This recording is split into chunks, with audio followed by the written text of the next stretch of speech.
Bible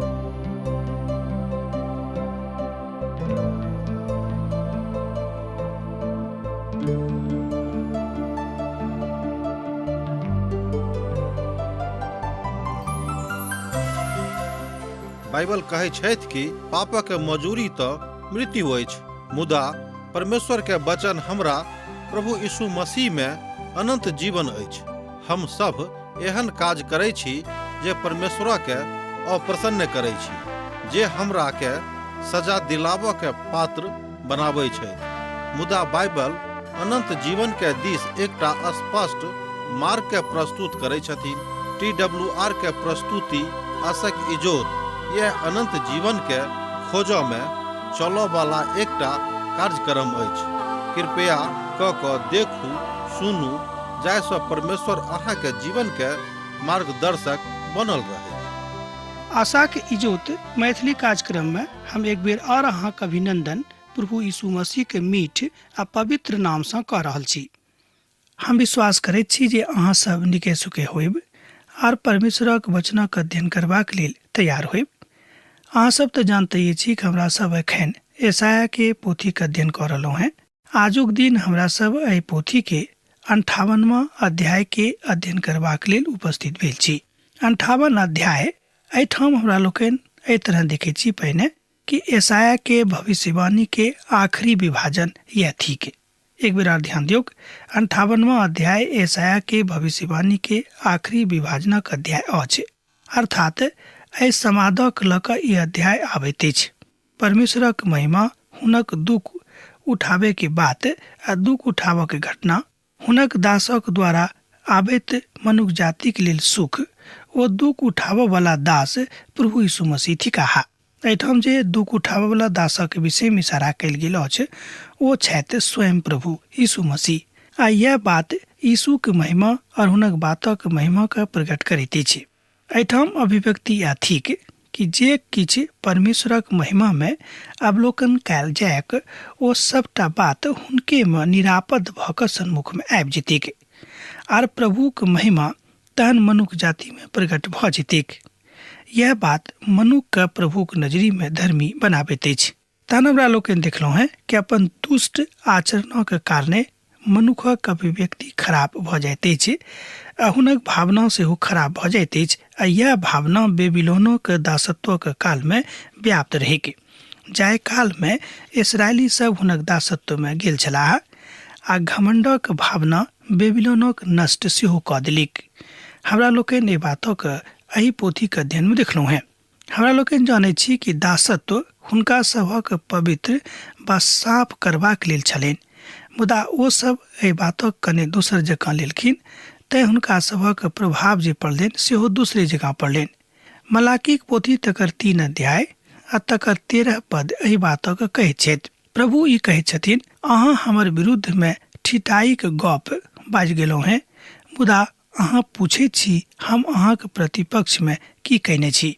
एहिठाम अच्छाई और बुराई के फर्क कयल गेल अछि, तकरा बतावल गेल अछि।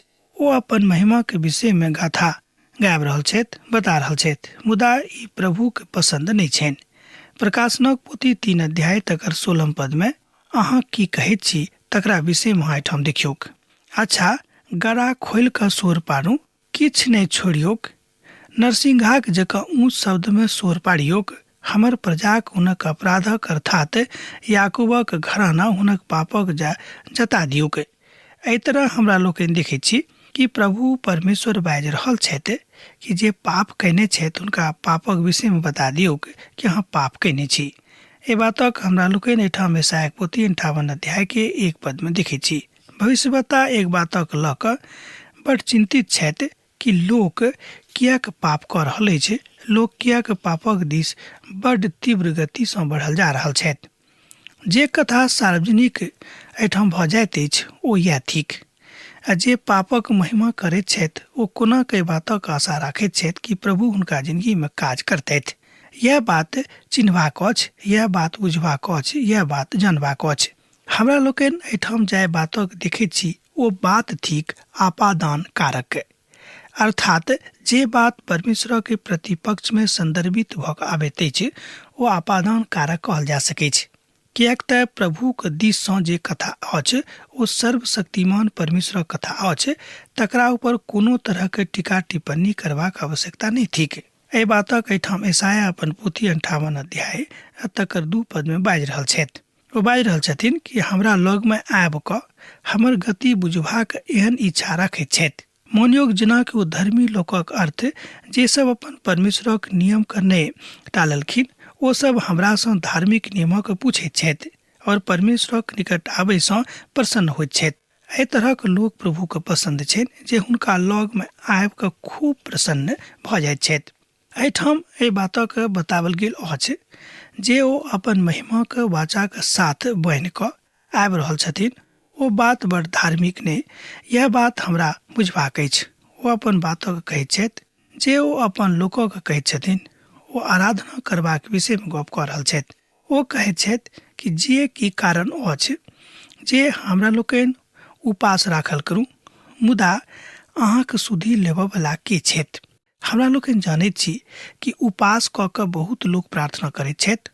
उपास राखि कऽ बहुत लोक प्रभुके प्रसन्न करबाके कोशिश करैत छथि। ई कोनो अधार्मिक बात नहि भेल, ई कोनो अनुचित गप नहि भेल, ई कोनो अनर्थकारी शब्द नहि भेल वा कोनो अनर्थकारी क्रिया नहीं भेल।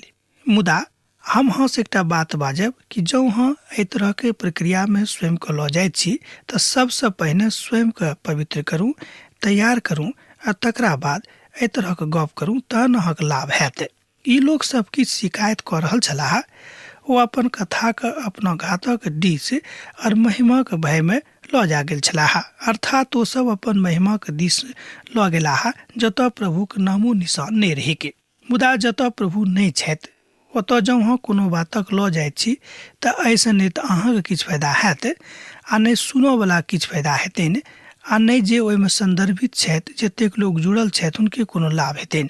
मत्तीक रचल सुसमाचार 6 अध्याय तकर 16 पद एही बातक बड़ स्पष्ट कऽ दैत अछि। जहन अहाँ उपवास करूँ तऽ कपटीक जकाँ अहाँक मनक ऊपर उदासी नहीं छावल रहैक, किएक तो अपना मुख बनौने रहैत छथि जाहिसँ लोक हुनका उपवासी जानिक। हम अहाँसँ सत कहैत छी जे ओ अपन प्रतिफल पाबि चुकलाह। एहि तरह हमरा लोकनि देखैत छी कि प्रभुक नजरि में अहाँक नीक बनि कऽ रहबाक अछि। ओ अपन महिमाक स्मरण करैत छथि। ओ अपन कथा कऽ कहैत छथि, कोनो बात देखबाक लेल नहि कहैत छथि। अर्थात जे केओ वास्तुतः धर्मी छथि, जे केओ वस्तुतः प्रभु से नेह राखैत छथि, ओ कोनो गप देखेबाक लेल नहि करैत छथिन, मुदा ओ प्रभुक लेल करैत छथिन। सुनू, अहाँक उपासक फल यह हैत अछि जे अहाँ अपने में लड़ैत और झगड़ैत और दुष्टतासँ घुसा मारैत छी। जेहन उपास अहाँ आजुक दिन में राखैत छी ओहिसँ अहाँक प्रार्थनाक ऊपर नहीं सुनाई हैत। एहि बातक हमरा लोकनि एहिठाम ईसायाक पोथी 58 अध्याय के 4 पद में देखैत छी। हमरा लोकनि पवित्र पोथी में बहुत ठाम उपवास आ प्रार्थना के विषय में देखैत छी। उपवास आ प्रार्थना प्रभुक बड़ पसंद छनि, मुदा एहि तरहक उपवाससँ जे उपवास खाली अहाँ अपने बड़ाई के लेल राखैत छी, एहि तरहक उपवाससँ जाहिमे अहाँक धार्मिकता मनुखक सन्मुख में सिद्ध होइत अछि आ प्रभुक सन्मुख में सिद्ध नहि होइत अछि, एहि तरहक उपवास राखयसँ वस्तुतः वास्तविक अर्थ में अहाँक कोनो लाभ नहीं हैत। किएक तऽ ई बात रीति रिवाज मात्र बनि कऽ अहाँक जिंदगी में रहत और एहिसँ अहाँक कोनो लाभ नहीं हैत। जाहि उपवाससँ हम प्रसन्न होइत छी, आगाँ एहि बातक हमरा लोकनि 58 अध्याय के 5 पद में देखैत छी। प्रभु बाजि रहल छथि कि जाहि उपाससँ हम प्रसन्न होइत छी, अर्थात मनुख अपना के जाहि दीन करिक। की अहाँ एहि तरह करैत छी कि मूढ़क भऽ जाउ जकाँ अहाँ भौचुकनाइ करैत छी, अपन नीचाँ एहि बातक राखैत छी? कि अहाँ एहि बातक पसारि कऽ लोकक सन्मुख में आनि कऽ दऽ दैत छी? अहाँ की उपवास एहि तरहक अछि? यहोवाक प्रश्न करबाक दिन करैत अछि।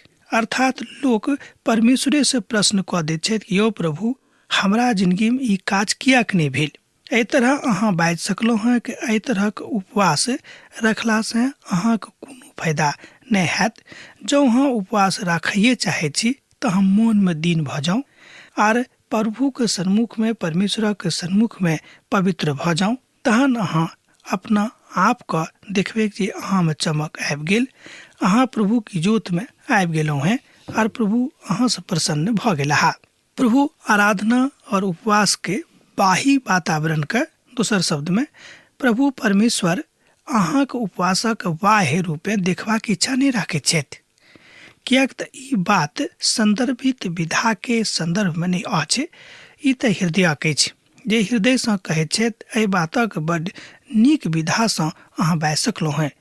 प्रभु यह कहैत छथिन, यह प्रभु के वचन अछि, कियाक तऽ प्रभु के महिमा में अहाँ एहि बातक एहिठाम देख रहलहुँ हैं।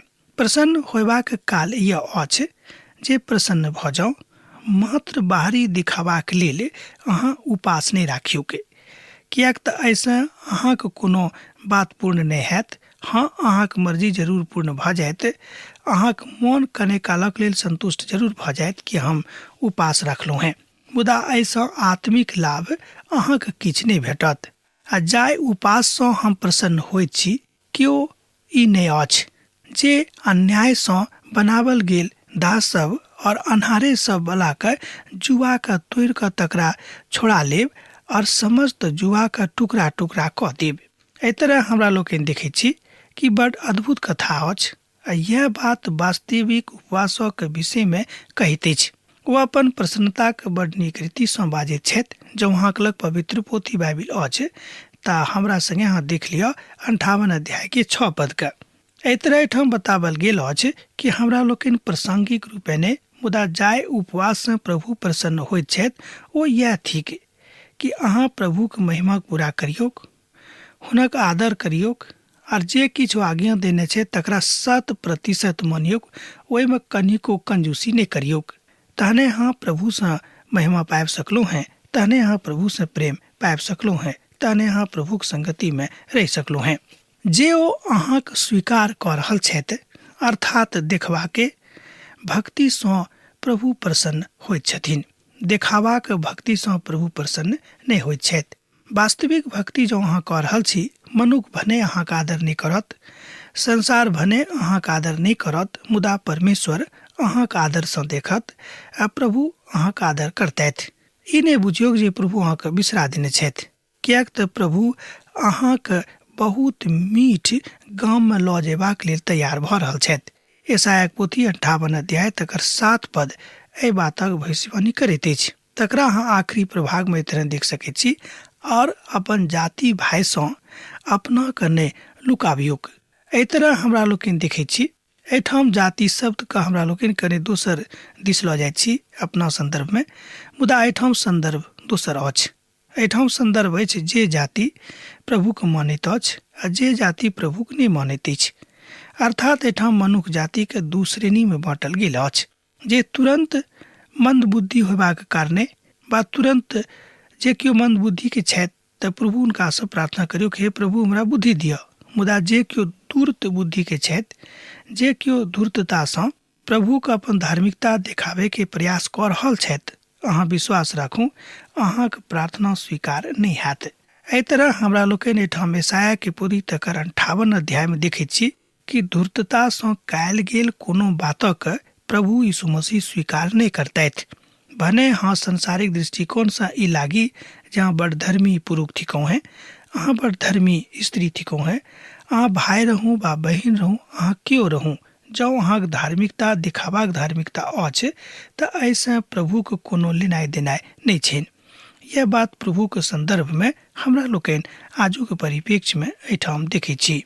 प्रभु बाजि रहल छथि कि अहाँ स्वयं में बनल रहूँ, अर्थात प्रभु में बनल रहूँ। प्रभु में ओहि कथा के बुझबाक अछि जे गहीर भऽ कऽ मनुष्य के निरीह नहीं बुझैत अछि। अर्थात जे निरीह लोक सँ, गरीब लोक सँ, अर्थात जेकरा केओ पुछबैया नहीं छेन, हुनका लग जाकऽ अहाँ प्रभु के वचन से हुनका तृप्त करैत छेन, हुनका लेल प्रार्थना करैत छेन। जँ प्रभु अहाँ के किछु देने छथि तऽ हुनका दऽ कऽ अहाँ सहायता करैत छेन। ई भेल वास्तविक धार्मिकता, यह भेल वास्तविक प्रभु यीशु मसीह बातक माननाइ, यह भेल वास्तविक में अहाँ प्रभु के धियापुता भेला के संज्ञा देनाइ, अर्थात गवाही देनाइ। एहि तरह हमरा लोकनि देखै छी। तहन अहाँ प्रभु के नजरी में उचित कहब, प्रभु के नजरी में नीक कहब, तहने प्रभु अहाँ के सुर पाड़ के कहता कि हाँ अहाँ हमर धिया पुता थिको हैं। मत्ती के रचल सुसमाचार 5 अध्याय तक 7 पद में एही बातक बताओल गेल अछि। धन्य ओ छथि जे दयावंत छथि, कियाक तऽ हुनका ऊपर दया कैल जेतिक। एहि बातक हमरा लोकनि मत्ती रचित सुसमाचार 5 अध्याय के 7 पद में देखे छी। जो अहाँ लग पवित्र पोथी बाइबिल अछि तऽ अहाँ पढ़ि के देख सकलू हैं, सत्यापित कऽ सकलू हैं। प्रभु यीशु मसीह के संगे दया के रिश्ता कायम करबाक अछि, स्थापित करबाक अछि, बनेबाक अछि। कियाक तो बड़ दयावंत छथि, कियाक तो बड़ दयालु छथि, तहन अहूँ के प्रभु जकाँ दयावंत होयबाक आवश्यकता अछि। मान लियो अहाँ जतऽ रहै छी, अहाँ के पड़ोसी गरीब छथि, अहाँ के पड़ोसी बीमार छथि, मुदा भऽ सकै कि अहूँ गरीबे होयब, मुदा अहाँ एतबे तऽ कऽ सकलहुँ हँ कि हुनका लेल प्रार्थना जाके करियौ। जँ मान लियो अहाँके नहि अहाँके अंगनामे जाय दैत छथि, तहन अहाँ अपने एहिठाम बैस कऽ हुनका लेल प्रार्थना करियौ, हे प्रभु हिनक जिंदगीमे काज करियौ। ओ अपना आपके एहि दृष्टिकोणसँ स्वयंके परिलक्षित कऽ देता। एहि तरह प्रभुके महिमा हुनका जिंदगीमे भऽ जेतनि आर ओ प्रभुके महिमामे आबि कऽ एहि बातक प्रस्तुत कऽ देता। तहन अहाँके इजोत पाउ खलेग जकाँ चमकत और अहाँके जल्दी चंगा भऽ जायब। अहाँके धर्म अहाँके आगाँ चलत, यहोवाके तेज अहाँके पाछाँ रक्षा करैत चलत। एहि बातक हमरा लोकनि 58 अध्याय के 8 पद में देखे छी। जे अपन धर्मक अनुचित रीतिसँ प्रकट करता है, परमेश्वर अपन धर्मक हुनका ऊपर प्रकट नहीं करते। सोच गप में यह भेलै कि मान लियो जो अहाँ अपन धार्मिकता अनुचित रीतिसँ प्रकट करबै तऽ परमेश्वरक धार्मिकता अहाँके ऊपर प्रकट नहीं हैत। एहि तरह हमरा लोकनि देखै छी कि प्रभुके महिमा, प्रभुके कृपा, प्रभुके दया अहाँके ऊपर तखन नहीं हैत। आजुक दिन आजुक मंडली में कलिसिया के स्थिति, मंडली के स्थिति कतौ कतौ बड़ खराब अछि। कारण की अछि कि ओतऽ भाई भाईसँ प्रेम नहीं छै, जे शोभनीय गप नहीं लागैत अछि, नहीं तऽ सुनै में, नहीं तऽ लिखऽ में, आ नहीं तऽ केकरो बताबै में, आ नहीं ओतऽ जाकऽ ए बातक देखे में। तहन प्रार्थना कऽ सकलहुँ हैं कि हे प्रभु अहाँ हमर मंडली के अपना जकाँ बना दियौ। कम से कम अहाँ असगरे ई काज कऽ सकलहुँ हैं। मान लियो केओ नहीं करैत छै तऽ नहीं करैत, मुदा अहाँ तऽ कऽ सकलहुँ हैं। मुदा हाँ जहन बाजे के काल आबत अहाँ खूब बाजबै जे हमर मंडली नीक नहीं अछि, एना एना भऽ रहल अछि, मुदा अहाँ एहि बातक लेल प्रार्थना नहीं करबै। यशायाह अपन पोथी 58 अध्याय तक 9 पद में एहि बातक बाजै छथिन। तहन अहाँ शोर पाड़ब और यहोवा सुनता, अहाँ दुहाई देब और वो करता, हम तऽ एहिठाम छी। अहाँ जो अहाँ अनेर करनाइ और अंगूरी काटनाइ और अहाँ दुष्टक कथा बजनाइ छोड़ि देब। एहि तरह हमरा लोकनि देखै छी कि परमेश्वर ओहि बातक प्रकट कऽ रहल छथि कि जँ अहाँ अनहेर करनाइ छोड़ि देबै, जँ अहाँ अंगुरी उठौनाइ छोड़ि देबै, जँ अहाँ केकरो दुष्टताके काज करनाइ छोड़ि देबै वा दुष्टताके गप करनाइ खत्म कऽ देबै, तहन अहाँके प्रार्थना सुनल जायत। प्रभु तऽ हुनक प्रार्थनाके सुनऽ चाहैत छथि। प्रभु सबके प्रार्थनाके सुनऽ चाहैत छथि, हुनक यह दिली इच्छा छनि। मुदा लोग अपन आशीषके स्वयं गमा रहल छथि, कियाक तऽ हुनक मन प्रभुसँ फरक भऽ गेल छनि आ दुनियासँ हुनक मन बेसी लागि गेल छनि। स्मरण राखब कि संसार में नहीं तऽ अहाँ बा नहीं हम केओ एहि संसार में सब दिनक लेल आयल छथि। एक ने एक दिन एहि संसारसँ सबके विदा होयबाक छनि, आ मुदा एहिठामक चीज एहिठाम रहि जायत, अनेरे अहाँ वा हम एहिठाम से जायब। हाँ जँ अहाँ प्रभुक संगे अपन जिंदगी बितौने छी, जँ अहाँ स्वयंके पवित्र वचनसँ प्रशिक्षित कयने छी, तऽ अहाँ प्रभुके शरणमे जायब, अहाँ प्रभुके धाममे जायब और ओतऽ अनंत शांति अहाँके भेटत आ सदा कालक लेल भेटत, कोनो 2-4 बरखक लेल नहि वा 2-4 महीनाक लेल नहि। प्रभु परमेश्वर एहि तरहक लोकसँ बड़ प्रसन्न होइत छथिन जे संकटोके कालमे हुनका सराहैत छनि, अर्थात उदारतासँ भुखलाके सहायता करिक आ दीन दुखियाके संतुष्ट करिक। तहन अन्हारमे अहाँक इजोत चमकत और अहाँके घर अन्हार दुपहरियाक जकाँ उजियार भऽ जायत। एहि तरह हमरा लोकनि देखै छी कि जँ अहाँ एहि तरह काज करबै तऽ प्रभुके वचन कहैत अछि, परमेश्वरक वचन कहैत अछि कि अहाँके घर इजोत भऽ जायत, जेना दुपहरिया में खूब उजाला रहैत अछि, खूब उजियारा हमरा लोकनि देखैत छी, वही तरह अहाँके घरमे रहत, अहाँके जिंदगीमे रहत, अहाँके परिवारमे रहत, अहाँके समाजमे रहत। रूह हुनका सभक एक विशेष बातक करबाक लेल आज्ञा दऽ रहल छथि। ओ बता रहल छथिन कि यह बात अहाँ करबाक अछि, यह बात सहायताके दिस लऽ जाइत अछि। सहायता उदारतासँ करूँ, अन्यथा नहि करूँ। ध्यान दियौ, प्रभुके एकटा महान दास कहै छथिन कि जँ सहायता कऽ रहल छी तऽ उदारतासँ करूँ, आ एहि बातसँ कहियो अहाँ नहि सोचब कि अहाँ किछु नहि भेटत। अन्यथा उदारतासँ जँ अहाँ सहायता नहि कऽ रहल छी तऽ सहायता नहि करियौ। कुड़कुड़ा कऽ सहायता करयसँ कोनो लाभ नहि, एहिसँ अहाँ किछु भेटबो नहि करत। ओ अपन महिमाके, ओहि कथाके बड्ड उदारताके साथ बाजैत छथि, जे बड्ड अद्भुत बातके कथाके बता कऽ एहिठाम संदर्भित कऽ दैत छथिन। उचित गप तऽ इएह थिक कि अहाँ प्रभु यीशु मसीहमे स्वयंके लऽ चलूँ आ प्रभुके आज्ञाके अनुसार स्वयंके आगाँ बढ़ाबैत जाऊँ।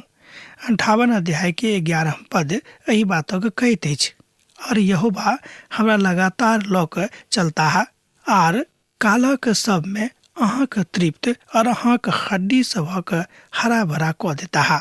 अहाँ तक खींचल बारी और एहन सुनीतक जकाँ होइब जेकर पानि कहियो नहि सुखैत अछि।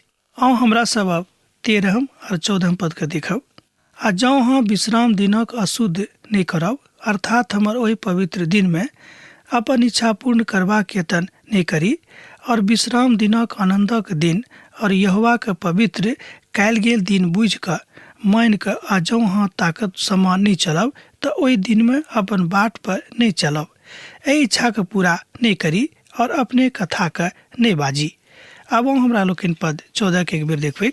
कियाक तऽ परमेश्वर लोकक जिंदगी के पूर्ण छुटकारा में रहबाक आवश्यकता के बुझै छथिन। तहन अहाँ यहोवा के कारणे सुखी भऽ जायब, और हम अहाँक देशक ऊंच स्थान पर चलब, जे अहाँक मूल पुरुष याकूबक भागक उपजा में से अहाँक सुखायल, कियाक तऽ परमेश्वरक मुख सँ ई वचन निकलि कऽ आबैत अछि। एहि तरह हमरा लोकनि देखैत छी कि प्रभु परमेश्वर ओहि बातक बता रहल छथि जे संपूर्ण व्योम में परमेश्वरक वचनक व्यक्तिकरण करैत अछि। भविष्यवाणी कयल गेल अछि कि परमेश्वर ओहि रीति पर, ओहि आशा पर मनुष्य लऽ जा रहल छथि, जे आशा हुनका सदा कालक जिंदगी के दिस लऽ जाइत अछि, सदा कालक जिंदगी के दिस धकेलैत अछि, और ओ अपना आप के प्रभु के विश्राम में, प्रभु के महिमा में लऽ जाइत अछि। आब आजुक अध्ययन हमरा एहिठाम समाप्त करबाक आज्ञा दिअ। अहाँ जेना हमरा एहिठाम पाती लिखैत रहैत छी, लिखैत रह, बिसरायब नहि। यीशुक नेह अहाँके जिंदगी में बनल रहैक। आमीन। हमर विश्वास अछि कि ई कार्यक्रम अहाँके लेल लाभदायक सिद्ध अछि। हम चाहै छी कि अहाँ अपन आशीषके हमरा संग साझा करू। जँ अहाँ के नजीक बाइबलसँ आ जीवनसँ संबंधित कोनो प्रकारके प्रश्न भऽ सकै अछि तऽ अपन समस्याके लेल प्रार्थना करबाके लेल जँ चाहै छी तऽ हमरा फोन नंबर पर जरूर संपर्क कऽ सकै छी। परमेश्वर अहाँ सबके लेल एकटा सुंदर, सुखद, आनंदित दिन प्रदान करै।